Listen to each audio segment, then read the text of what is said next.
Welcome to Astrid Insight Lab. Back in the land of the zombies, Merle continued to yell and rave while bound to an Atlanta rooftop. He appeared to be discussing his stint in the service at the time. He seemed to wake up after a short while when he heard zombies banging on the roof door. Merle exclaimed, "Oh Jesus! I understand my punishment. I earned it. Please lead the way." The dead groaning. Rick explains that poor Merle had a brother named Daryl as they pass through a town while Morales drives them. Cut to the temporary camp where Laurie was shaving Carl's head while Shane looked on. Carl will learn how to capture frogs from Shane, he promised. Suddenly acting as a father figure, Shane pledged, "We'll feed these people Kermit legs, Cajun style." Suddenly, Rick, Morales, and the remaining survivors arrived in their own sports cars, followed by Glenn. The sheriff was invited to come meet everybody, Morales said. Amy and Andrea are now together. Morales' family was reunited with him. Rick, at last, noticed Laurie and Carl. They acclaimed. After the touching reunion, which Shane witnessed in astonishment and bewilderment, Rick huddled up next to his wife and kid beside the campfire. Rick said, "I can't tell you how thankful I am to you, Shane." If only he had known that Shane and Laurie had developed a deeper bond. T-Dog, meanwhile, questioned Merle's survival. He thought the zombies would be unable to pick the latch on the rooftop entrance. Furthermore, everyone in camp was concerned about how Brother Daryl would respond, since he was ostensibly away on a hunt.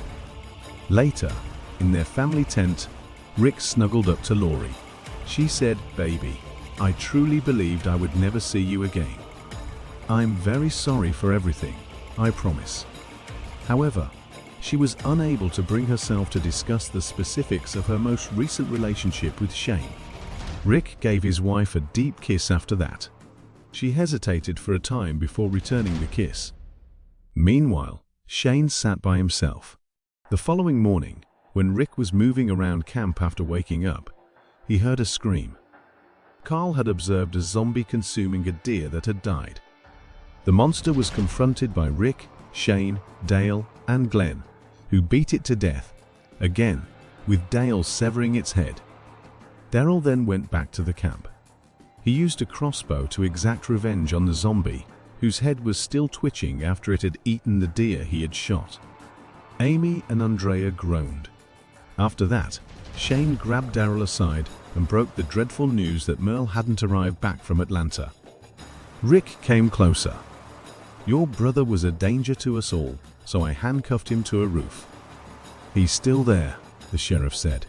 The apoplectic Daryl was. He attacked Rick, who was able to overpower the hillbilly with Shane's assistance. The key was then lost down a drain, according to T-Dog's explanation. Rick told Daryl, "I'm going back." Head hung low for Laurie. In particular, Shane tried to persuade Rick not to save a jerk like Merle by leaving. "I can't let a man die," Rick pleaded. "We abandoned him like a trap-bound animal." T-Dog and Daryl also offered their help. Glenn hesitantly consented to enlist with the group. But preserving Merle wasn't the only goal. In his explanation, Rick said that he lost a suitcase that included priceless firearms, ammunition, and a walkie-talkie. He may use the latter to discourage Morgan and his son Dwayne from traveling to Atlanta. After they had gone, Laurie tried to console Carl, but his assurance consoled her. Later, Carl and Shane became friends by trying to capture frogs together.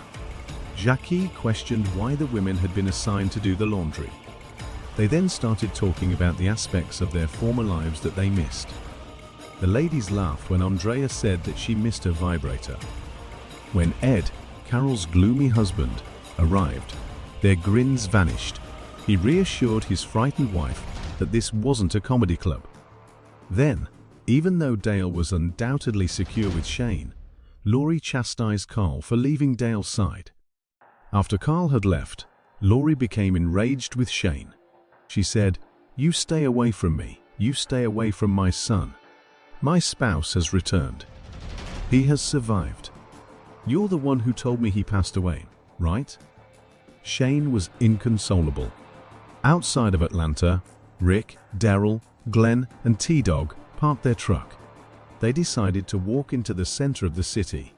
The quartet quickly entered the retail store. An arrow shot by Daryl struck a zombie in the head. Ed's temper had grown while he was back at the camp. He slammed Carol across the face after insulting Andrea. With his fury already boiling, Shane ran forward to Ed and started viciously beating him. Before Shane halted and warned the wife-beater that if he lifted his hand to anyone in the camp, he would die, Ed was little more than a blood pulp. "Ed, I'll beat the hell out of you." Shane became furious. Carol shouted before sprinting to her seriously hurt husband. When the Atlanta gang finally got on the rooftop, Merle was missing, or at least most of him was. The hacksaw must have been within reach of old Merle, it appears. The rest of Daryl's big brother seemed to have made it out safely, but his severed hand was still on the roof. Please keep in mind to like and subscribe in order to receive updates whenever we publish new episodes of The Walking Dead. This video was made possible by Pictory.